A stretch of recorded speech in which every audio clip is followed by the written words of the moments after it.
सुल्तान Salauddin Ayyubi अपने सालारों से कह रहा था, मिस्र से कुमक आने तक मैं कोई जारहाना कार्रवाई न करूं तो बेहतर होगा। अभी हम इन कामयाबियों के दिफा में रहेंगे जो हम हासिल कर चुके हैं। अपनी मौजूदा सूरत हाल पर एक नजर डालो। तुम्हारा सबसे बड़ा दुश्मन तुम्हारा अपना भाई है। तुम्हारे ताकतवर दुश्मन 3 हैं। हलब में अल मलिक अल सौले बैठा है, दूसरा उसका कलादार गुमश्तगीन है जो हिरान में फौज तैयार किए हुए है, और तीसरा सैफुद्दीन है जो मूसल का हाकिम है। ये तीनों फौजें इकट्ठी हो गईं तो हमारे लिए उनका मुकाबला आसान नहीं होगा। रिमांड को तो तुमने पसपा कर दिया है, लेकिन वो इस इंतजार में है कि मुसलमान फौजें आपस में उलझ जाएं तो वो हमारे अकब में आ जाए। मैं महसूर होकर भी लड़ सकता हूं, लेकिन लड़ना चाहूंगा नहीं। एक सालार ने कहा, क्या एक कोशिश और न की जाए कि मलिक अल सौले, सैफुद्दीन और गुमश्तगीन को इस्लाम और कुरान का वास्ता देकर राह रास्त पर लाया जाए? सुल्तान अय्यूबी ने कहा, नहीं। जो लोग अपने दिल और दिमाग हक की आवाज के लिए सरबमोहर कर लिया करते हैं, वो खुदा के कहर और अजाब के बगैर अपने दिल और दिमाग नहीं खोला करते। क्या मैं कोशिश नहीं कर चुका? उसके जवाब में मुझे धमकियां मिली। अगर अब मैं सुलह और समझौते के लिए एलची भेजूंगा तो वो लोग कहेंगे कि सलाहुद्दीन लड़ने से घबराता और डरता है। अब मैं उन पर खुदा का वो अजाब और कहर बनकर गिरना चाहता हूं जो उनके दिल और दिमाग की मोहरें तोड़ देगा। ये कहर तुम हो और तुम्हारी फौज। उसने आह भरी और कहा, तुमने हलब का मुहासरा किया तो हलब के मुसलमान जिस दलेरी से लड़े वो तुम कभी नहीं भूलोगे। वो बेशक हमारे खिलाफ लड़े, लेकिन मैं उनकी तारीफ करता हूँ। ऐसी बेजिगरी से सिर्फ मुसलमान लड़ सकता है। काश ये जज्बा जहादत और ये ताकत इस्लाम के लिए इस्तेमाल होती। तुम जानते हो कि मैं बादशाह नहीं बनना चाहता। मेरा मकसद ये है कि आलम इस्लाम मुत्तहिद हो और ये कुव्वत जो बिखर गई है मरकूज होकर सलीबी अज़ाइम के खिलाफ इस्तेमाल हो और फलस्तीन आज़ाद करा के हम सल्तनत इस्लामिया की तौसी करें। एक सालार ने कहा, हम मायूस नहीं, नई भर्ती आ रही है। इस इलाके से जवान खासी तादाद में भर्ती हो रहे हैं।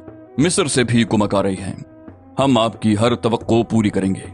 सुल्तान अय्यूबी ने कहा, लेकिन मैं कब तक जिंदा रहूंगा? तुम कब तक जिंदा रहोगे? इब्लीसी कुव्वतें जोर पकड़ रही हैं, उनका दायरा वसी होता जा रहा है। मेरे वो अजीज दोस्त जिन पर मुझे भरोसा और एतमाद था, सलीबियों के हाथों में खेले और मेरे हाथों कत्ल हुए। अलकंद तुम्हारे साथ का मोतमिद सालार था। क्या तुम सुनकर हैरान नहीं हुए कि अलकंद ने सूडान से हबशियों की फौज बुलाई और मिस्र पर काबिज होने की कोशिश की? उसने मुझ पर यह कर्म किया कि शिकस्त खाकर अपने हाथों अपनी जान ले ली। मैंने उसे सजाए मौत नहीं दी। हुकूमत का नशा, दौलत और औरत अच्छे अच्छे इंसानों को अंधा कर देते हैं। ईमान में क्या रखा है? ईमान सोने की तरह चमकता नहीं, औरत की तरह अय्याशी का जरिया नहीं बनता, और ईमान बादशाह और फिरौन नहीं बनने देता। एक बार रूह के दरवाजे बंद कर लो तो ईमान बेकार शय बन जाता है, फिर अक्ल पर पर्दे पड़ जाते हैं। स्पेन से तुम्हारा परचम क्यों उतरा? तारीख कहती है कि यह कुफार की साजिश का नतीजा था, मगर उनकी साजिशें क्यों कामयाब हुई? क्योंकि खुद मुसलमानों ने अपने आप को कुफार का आलाकार बनाया और उजरत वसूल की। स्पेन उनका था जिन्होंने समंदर पार जाकर कश्तियां जला डाली थीं, ताकि वापसी का ख्याल ही दिल से निकल जाए। स्पेन की कीमत वही जानते हैं जिन्होंने ये कीमत दी थी। स्पेन शहीदों का था। ये होता आया है और मुझे डर है कि यही होता चला जाएगा कि खून के नजराने देकर मुल्क हासिल करने वाले दुनिया से उठ जाते हैं तो वो लोग बादशाह बन जाते हैं जिनके खून का एक कतरा भी नहीं बहा था। उन्हें चूंकि मुल्क मुफ्त हाथ आ जाता है, इसलिए उसे वो अय्याशी का जरिया बनाते हैं और अपने तख्तो ताज की सलामती के लिए दीनों ईमान वालों और दिल में कौम का दर्द रखने वालों की जबानें बंद करते और उनका गला घोंट देते हैं। उन्हें अफलास और फाकों की चक्की में पीस कर उनके जज्बों को खत्म कर देते हैं। स्पेन में यही हुआ। कुफार ने हमारे बादशाहों को ज़र्रो जवाहिरात और यूरोप की हसीन लड़कियों से अपने हाथों में लिया। उन्हें उन्हीं की फौज के खिलाफ किया, मुजाहिदीन को मुजरिम बनाया और स्पेन की इस्लामी मुमलिकत को दीमक खा गई। हमारे रसूल करम सल्लल्लाहु अलैहि वसल्लम के परवानों ने लहू के चिराग जलाकर आधी दुनिया को हक की आवाज से मुनव्वर किया। कहाँ हैं वो चिराग? एक एक करके बुझते जा रहे हैं। ये चिराग लहू मांगते हैं, मगर लहू देने वाले सलीबियों की शराब और औरत के तिलिस्म में गुम हो गए हैं। इन लोगों को ये सल्तनत मुफ्त हाथ आई है। वो उन शहीदों को भूल चुके हैं जिनके खून के इवज खुदा ने कौम को ये सल्तनत अता की थी, और खुदा ने ये सल्तनत बादशाहियां कायम करने और अय्याशी के लिए अता नहीं की थी, बल्कि इसलिए कि इसे मरकज बनाकर इस्लाम का नूर सारी दुनिया में फैलाया जाए और बनी नौ इंसान को शर की कुव्वतों से निजात दिलाई जाए। मगर शर का जादू चल गया اور آج جب قبلہ اول پر کفار کا قبضہ ہے، ہم ایک دوسرے کا خون بہا رہے ہیں۔ ایک مشیر نے کہا، کافر سے پہلے غدار کا قتل ضروری ہے۔ اگر ہم حق پر ہیں تو ہم ناکام نہیں ہوں گے۔ سلطان ایوبی نے کہا، مجھے یہ نظر آ رہا ہے کہ یہ خطہ خون میں ہی ڈوبا رہے گا۔ حکومت شاید مسلمانوں کی ہی رہے، مگر ان کے دلوں پر صلیبیوں کی حکمرانی ہوگی۔ جنگی نقطہ نگاہ سے سلطان ایوبی نے اپنی فوج کو ایسی پوزیشنوں میں تقسیم کر رکھا تھا کہ کسی بھی ایسے قلعے پر جو وہ فتح کر چکا تھا دشمن براہ راست حملہ نہیں کر سکتا تھا۔ ان قلعوں میں اس نے مختصر سی نفری رکھی تھی کیونکہ وہ قلعہ بند ہو کر لڑنے کا قائل نہیں تھا۔ پہاڑی علاقے میں اس نے تمام راستوں اور وادیوں کی بلندی پر تیر انداز بٹھا دیے تھے۔ جو راستے تنگ تھے ان کے اوپر پہاڑیوں پر اس نے بہت بڑے بڑے پتھر رکھ کر کچھ آدمی بٹھا دیے تھے تاکہ دشمن گزرے تو اوپر سے پتھر لڑکا دیے جائیں۔ دمشق سے آنے والے راستوں کو اس نے کمانڈو قسم کے گشتی دستوں سے محفوظ رکھا تھا تاکہ رسد دشمن سے محفوظ رہے۔ ایک جگہ ایسی تھی جسے حمات کے سینگ کہا جاتا تھا۔ یہ ایک وسیع وادی تھی جس میں ایک ٹیکری جو خاصی بلند تھی آگے جا کر سینگوں کی طرح دو حصوں میں تقسیم ہو گئی تھی۔ اسے سلطان ایوبی نے پھندے کی حیثیت دے رکھی تھی۔ اس نے اپنے سالاروں کو تکنیکی لحاظ سے سمجھا دیا تھا کہ دشمن باہر آ کر لڑا تو اسے اس وادی میں گھسیٹ کر لڑایا جائے گا۔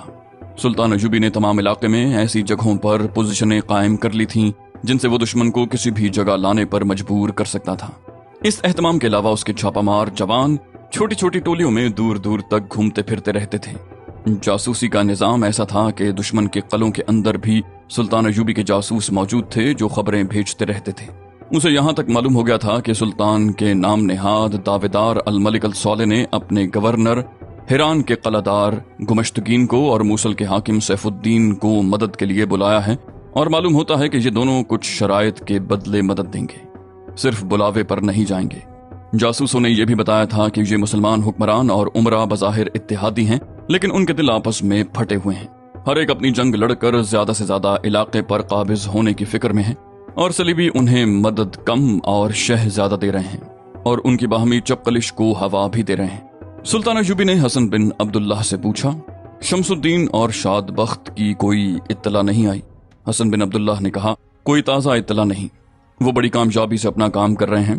گمشتگین نے کوئی بھی قدم اٹھایا، یہ دونوں سالار اپنا پورا کام کریں گے۔ ان کا پیغام بھی یہی تھا کہ حالات کے مطابق وہ کارروائی کریں گے۔ حسن بن عبداللہ سلطان ایوبی کی انٹیلیجنس کا سربراہ تھا۔ وہ علی بن سفیان کا نائب تھا۔ علی بن سفیان مصر میں تھا کیونکہ دشمن کی جاسوسی اور تخریب کاری کا زیادہ خطرہ مصر میں تھا۔ سلطان ایوبی حسن بن عبداللہ کے ساتھ باہر ٹہل رہا تھا۔ اس نے شمس الدین اور شاد بخت کا نام لیا تھا۔ یہ دونوں گمشتگین کے جرنیل تھے۔ گمشتگین کے متعلق بتایا جا چکا ہے کہ شیطان فطرت مسلمان تھا۔ عہدے اور رتبے کے لحاظ سے وہ گورنر تھا اور ہیران کے قلعے میں مقیم تھا۔ اس قلعے میں اور باہر اس نے خاصی فوج جمع کر رکھی تھی۔ وہ خلافت کے تحت اور خلیفہ کے احکام کا پابند، لیکن اس نے ذاتی سیاست بازی اور چال بازیوں سے فوج اور سیاسی لحاظ سے ایسی پوزیشن حاصل کر لی تھی جہاں وہ کسی کو پلے نہیں باندھتا تھا۔ اس نے صلیبیوں کے ساتھ درپردہ گٹھ جوڑ کر رکھا تھا، یہاں تک کہ اس کے قلعے میں نور الدین زنگی کے پکڑے ہوئے صلیبی قیدی تھے جن میں کمانڈر بھی تھے۔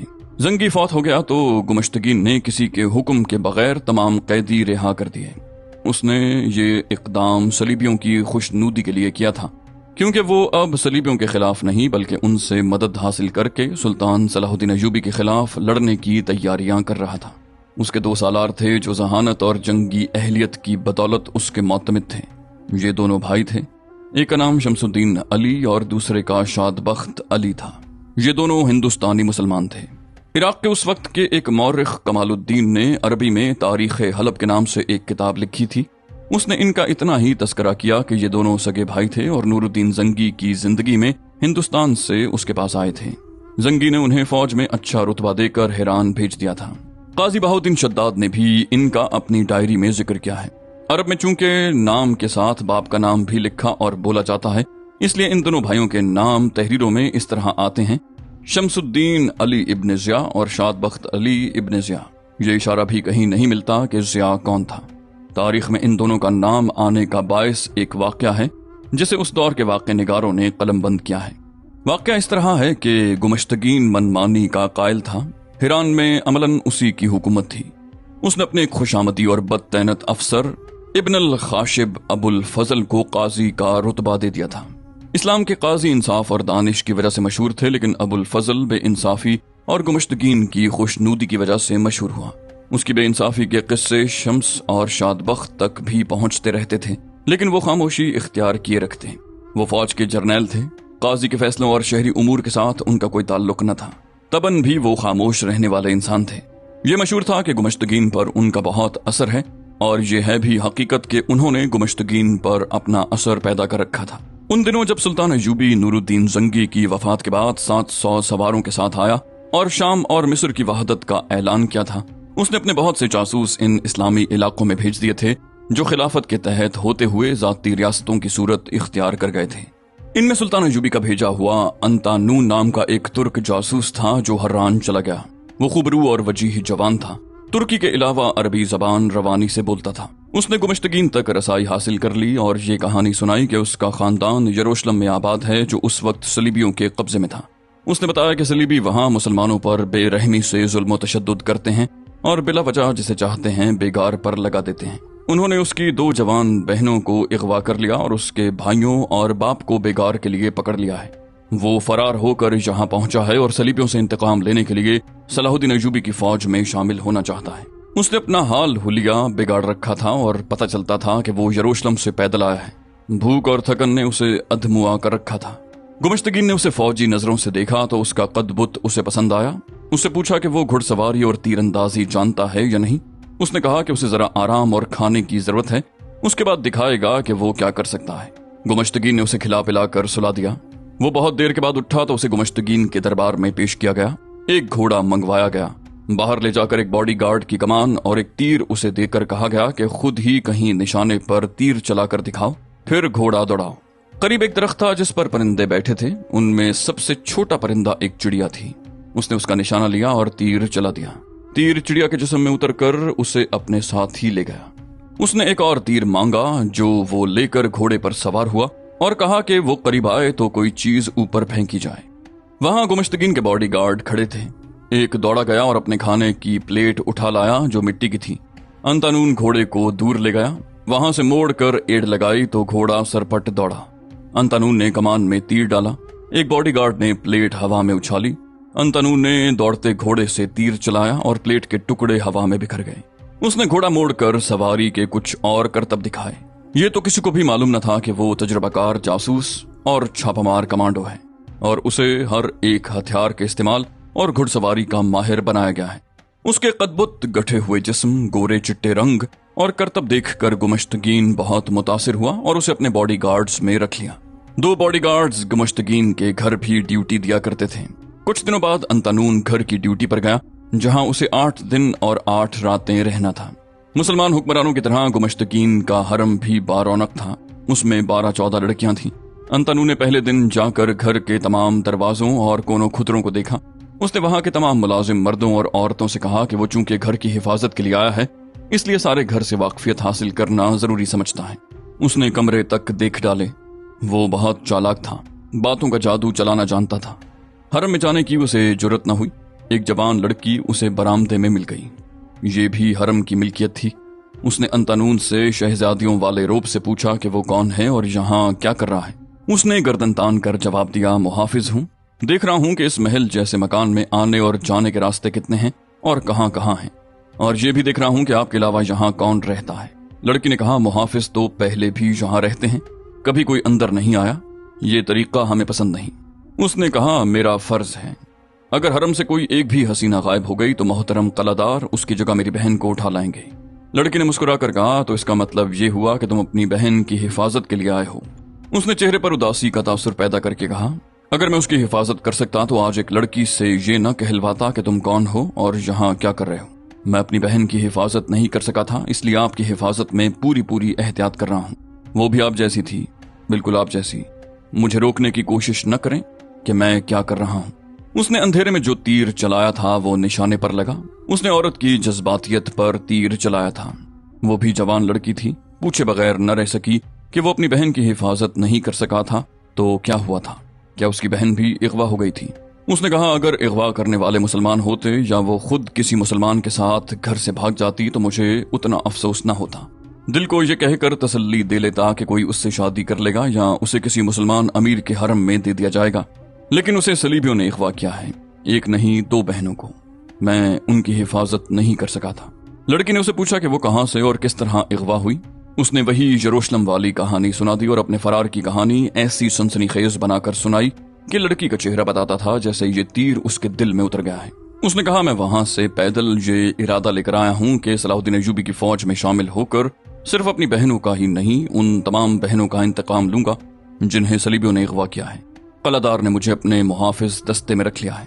उसने और भी बहुत सी जज्बाती बातें की जो लड़की के दिल में उतर गईं। अंतनून अच्छी तरह जानता था कि हरम की लड़कियों के जज्बात नाजुक होते हैं, लेकिन अखलाक के लिहाज से वो कमजोर होती हैं। वजह साफ है, एक आदमी की 1 दर्जन या उससे भी ज्यादा बीवियां हों तो कोई भी एतराज नहीं कर सकती कि यह आदमी उसी को चाहता है, और जब बीवियां बगैर निकाह के हरम में कैद रखी हुई हों तो उन्हें मोहब्बत का इशारा भी नहीं मिलता। जवान लड़की के कुछ जज्बात भी होते हैं। हरम की जवान लड़की ये भी जानती है कि चंद साल के बाद उसकी कद्र कीमत खत्म हो जाएगी। अंतनून को मालूम था कि हरम की लड़कियों ने अपने ख्वाबों और रुमानों को दबा के रखा होता है और वो चोरी छुपे अपने खावंद या आका के किसी जवान दोस्त या किसी जवान और खूबरू मुलाजिम के साथ इश्क मोहब्बत का नशा पूरा कर लेती हैं। अंतनून के सामने चूंकि यही लड़की इत्तेफाक से आ गई थी, इसलिए उसने उसी के जज्बात से खेलने की कोशिश की। अपने जासूसी के मकासद के लिए उसे हरम की एक लड़की के दोस्ताने की जरूरत थी।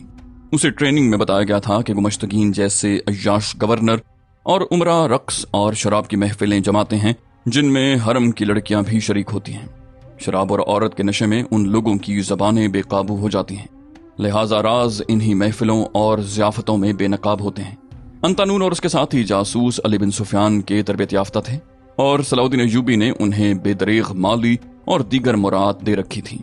कोई जासूस दुश्मन के इलाके में पकड़ा या मारा जाता तो सुल्तान अय्यूबी उसके खानदान को इतना ज्यादा मुस्तकिल वजीफा दिया करता था कि माली लिहाज से उस खानदान को किसी की मोहताजी महसूस नहीं होती। अंतनून ने इस लड़की पर ऐसा तासुर पैदा कर दिया जो उसके चेहरे से अयां था। उसे उम्मीद नजर आने लगी कि ये लड़की उसके जाल में आ जाएगी। वो वहां से हटने लगा तो लड़की ने उसे दबी जबान में कहा, पिछली तरफ एक बागीचा है, रात के दूसरे पहर वहां भी आकर देख लेना, मकान में कोई उधर भी दाखिल हो सकता है। लड़की के होंठों पर जो मुस्कुराहट थी उसने दिल की बात कह दी। बॉडीगार्ड्स के फराइज में रात को पहरा देना नहीं होता था। वो बड़े दरवाजे के सामने निहायत अच्छे लिबास में चमकती हुई बर्छियां थामे नुमाइश के लिए मौजूद रहते थे, और जब बॉडीगार्ड्स अपने आका के साथ होते वो उसकी हिफाजत के जिम्मेदार होते। उनका असल काम मैदान जंग में सामने आता था जब वो अपने आका के साथ साथ रहते। अंतनून रात के दूसरे पहर बागीचे में चला गया और टहलता रहा। ये मकान महल जैसा था। अंदर से गाने बजाने और नाचने की आवाजें आ रही थीं। अंतनून ने उन मेहमानों को बड़ी गौर से देखा जो आए थे। इनमें 2-3 सलीबी भी थे। वो बागीचे में कुछ देर टहला तो पिछले दरवाजे से लड़की निकली और उसके पास आ गई। अंतनून ने अनजान बनकर पूछा, आप क्यों आए हैं? लड़की ने कहा, और तुम क्यों आए हो? अंतनून ने जवाब दिया, आपका हुक्म बजालन है। आपने हुक्म दिया था कि रात के दूसरे पहर बागीचे में आकर देख लेना, कोई इधर से भी दाखिल हो सकता है। फिर उसने पूछा, आप इतनी गर्मा गर्म महफिल छोड़कर बाहर क्यों आ गई? लड़की ने कहा, वहां मेरा दम घुटता है, शराब की बू से मतली आने लगती है।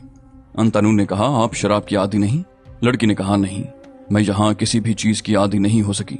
बैठ जाओ, उसने पत्थर के एक बेंच पर बैठते हुए कहा। अंतनून ने कहा, मैं मालिका की बराबरी की जुर्रत नहीं कर सकता, किसी ने देख लिया तो। लड़की ने कहा, देखने वाले शराब में बदमस्त हैं, बैठो और अपनी बहनों की बातें सुनाओ। अंतनून ने अपने फन के कमालात दिखाने शुरू कर दिए और लड़की उसके करीब होती गई। वो बात को बहनों से फेर कर अपने आप पर ले आई। उसमें जो झिझक थी वो अंतनून ने खत्म कर दी। ये अंतनून था जिसने कहा कि उसे अब चले जाना चाहिए, कहीं ऐसा ना हो कि कलादार लड़की की तलाश के लिए नौकरों को दौड़ा दे और वो पकड़ी जाए। लड़की ने कहा कि उसकी गैर हाजिरी को कोई भी महसूस नहीं करेगा, वहां लड़कियों की कोई कमी नहीं। अंतनून ने अगली रात फिर मिलने का वादा किया और चला गया। लड़की ने उसे अपने मुताल्लिक जो कुछ बताया था वो ये था कि उसे शराब से नफरत है। उसे जिस तरह अय्याशी का जरिया बनाया गया था उससे भी उसे नफरत है। वो हलब की रहने वाली थी। उसके बाप के एक दोस्त ने उसे गुमश्तगीन के लिए मुंतखब किया और बराए नाम निकाह पढ़ाकर बाप ने उसे रुखसत कर दिया। इसका मतलब यह था कि लड़की प्यार की प्यासी थी। दूसरी रात उनकी वहीं मुलाकात हुई। लड़की अंतनून के इंतजार में बेहाल हो गई। वो आया तो लड़की ने उसे पहली बात ये कही अगर तुम मुझे एक खूबसूरत लड़की समझकर किसी और नियत से आए हो तो वापस चले जाओ, मुझे तुमसे ऐसी कोई गरज नहीं। अंतानून ने कहा, जिस रोज मैंने बदनीयती का इजहार किया उस रोज मेरे मुंह पर थूक कर अंदर चली जाना। मैं तुम्हें अपनी बहनों जैसी पाकीज़ा लड़की समझता हूँ।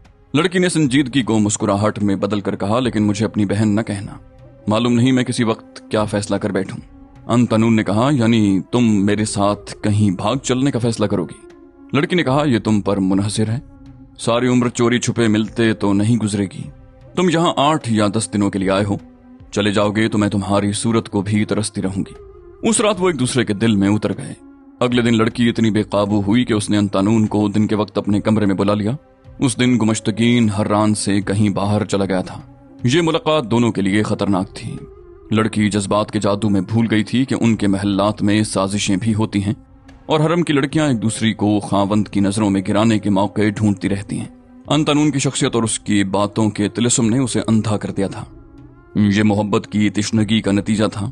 अंतानून ने उसे शक तक न होने दिया कि उसे उसके जिस्म के साथ कोई दिलचस्पी है। वो लड़की के लिए सरापा खुलूस और प्यार बन गया। वो जब उसके कमरे से निकला तो लड़की की ये कैफियत थी जैसे उसके साथ ही निकल जाएगी। रात के दूसरे पहर उन्हें फिर मिलना था। वो जब वहां से निकला तो हरम की एक और लड़की उसे देख रही थी। उस लड़की ने उसे कमरे में जाते भी देख लिया था। तो दोस्तों, ये थी हमारी आज की एपिसोड। उम्मीद करते हैं आपको हमारी एपिसोड पसंद आई होगी। जाने से पहले इस वीडियो को लाइक, शेयर और कमेंट करना मत भूलिए। और अगर आप हमारे चैनल पर नए हैं तो इसे सब्सक्राइब कीजिए और बेल आइकन पर क्लिक कीजिए ताकि आपको तमाम वीडियोस फौरन मिलती रहें। अगली वीडियो तक के लिए अपना ख्याल रखिए। अल्लाह हाफिज।